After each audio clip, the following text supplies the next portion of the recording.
খবরদার কেউ ভিডিওটি উপরে ধাক্কা দিবেন না, দেখবেন আপনার কপাল খুলে যাবে। আজকে পড়া লাগবে না, শুধু আপনি শুনবেন, কারণ আমি সৈশুদ্ধ করে সূরা ইখলাস 3 বার পাঠ করব, আর আপনি শুনলেই আপনার আমলনামায় 1 খতম কোরআনের সওয়াব উঠে যাবে।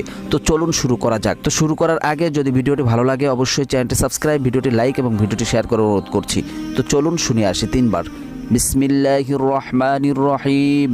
قل هو الله أحد الله الصمد لم يلد ولم يولد ولم يكن له كفوا أحد بسم الله الرحمن الرحيم قل هو الله أحد الله الصمد لم يلد ولم يولد ولم يكن له كفوا أحد بسم الله الرحمن الرحيم قل هو الله أحد الله الصمد لم يلد ولم يولد ولم يكن له كفوا أحد।